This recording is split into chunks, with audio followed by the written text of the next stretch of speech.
क्या होगा अगर मैं आपसे कहूं कि एक छोटी सी आदत चुपचाप आपकी एनर्जी खत्म कर रही है, आपका कॉन्फिडेंस तोड़ रही है और आपको वहीं अटकाए हुए है जहां आप हैं। आप थका हुआ, बिना मोटिवेशन वाला और एक ऐसे लूप में फंसा हुआ महसूस करते हैं जिसे आप तोड़ नहीं पा रहे हैं।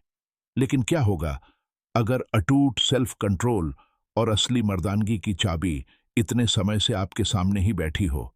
मेरे साथ बने रहिए, क्योंकि इसके बाद आप इस आदत को फिर कभी उसी तरह नहीं देखेंगे। हम एक ऐसे टॉपिक पर बात कर रहे हैं जिसे कोई उठाना पसंद नहीं करता, फिर भी हर आदमी इसका सामना करता है। कुछ लोग दावा करते हैं कि यह नॉर्मल, नुकसान न पहुंचाने वाला, यहां तक कि हेल्दी भी है। लेकिन क्या आपने कभी इस पर सवाल उठाया है? क्या होगा अगर मैं आपसे कहूं कि यह नुकसान न पहुंचाने वाली आदत आपके अंदाजे से ज्यादा नुकसान कर रही है? पुराने स्टोइक्स, अब तक के कुछ सबसे तेज दिमाग वाले, कुछ ऐसी बात समझते थे जिसे आज का समाज नजरअंदाज करना पसंद करता है। उन्होंने डिसिप्लिन की ताकत, खुशी के पीछे भागने की कीमत और असली सेल्फ मास्टरी के पीछे की सच्चाई को पहचाना।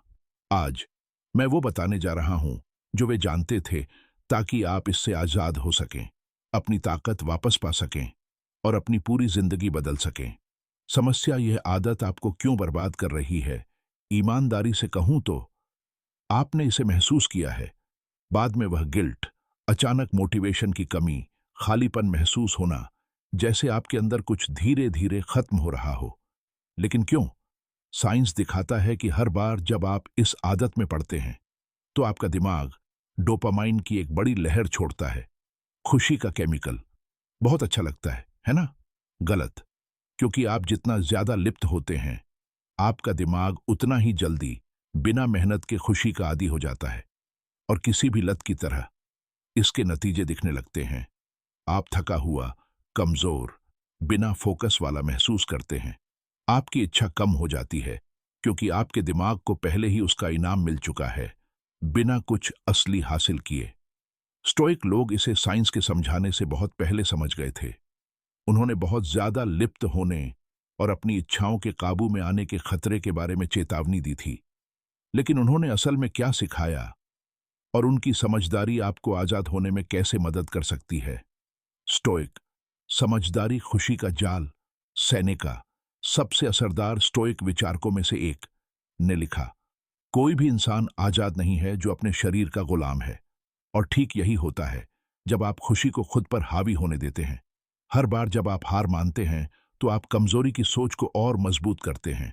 आप खुद से कहते हैं, मुझे इसकी जरूरत है, जबकि सच तो यह है कि आदत आपको कंट्रोल कर रही है। मार्कस ऑरेलियस, सम्राट फिलोसोफर, इच्छाओं पर काबू पाने में विश्वास करते थे, न कि उनसे कंट्रोल करने में। वह समझते थे कि बिना सेल्फ कंट्रोल वाला इंसान कभी भी सच्ची आजादी का अनुभव नहीं कर सकता। आप जितना ज्यादा तुरंत मिलने वाली खुशी के पीछे भागते हैं, आप उसकी जेल में उतने ही गहरे ढंसते जाते हैं। आप जितना ज्यादा खुशी से चिपके रहते हैं, आप असली खुशी से उतना ही दूर होते जाते हैं। और यह वह हिस्सा है जो ज्यादातर लोग भूल जाते हैं। हर महान आदमी, योद्धा, सम्राट बनाने वाले में एक खासियत होती थी। उन्होंने अपनी इच्छाओं पर काबू पा लिया था। उनकी इच्छाओं ने उनके चुनाव तय नहीं किए, और इसी वजह से उन्होंने वह हासिल किया जो दूसरे नहीं कर सके, जबकि बाकी लोग अपनी इच्छाओं में बंधे रहे। समाधान कैसे आजाद हों और अपनी ताकत वापस पाएं? तो आप इस चक्कर से कैसे बचेंगे? आप उस आदत पर फिर से कंट्रोल कैसे पा सकते हैं जो आपकी काबिलियत को कम कर रही है?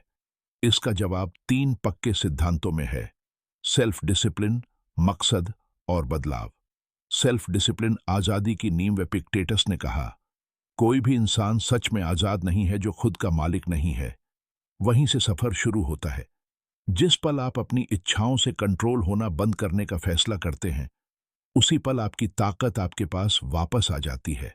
सेल्फ डिसिप्लिन का मतलब खुद को सजा देना नहीं है। यह आसान चीजों के बजाय मतलब की चीजों को चुनने के बारे में है। हर बार जब आप अपनी इच्छाओं का विरोध करते हैं, तो आप अपने दिमाग को मजबूत करते हैं। आप अपने डिसिप्लिन को और तेज करते हैं, और धीरे धीरे आपकी इच्छाएं आप पर अपनी पकड़ खो देती हैं।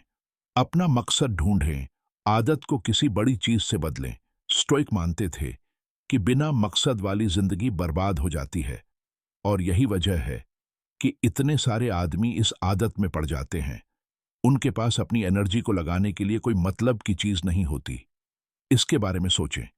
अगर आपका फोकस कुछ बनाने, खुद को बेहतर बनाने या महान बनने के पीछे भागने पर है, तो क्या आपके पास सच में खाली ऐशो आराम के लिए जगह है?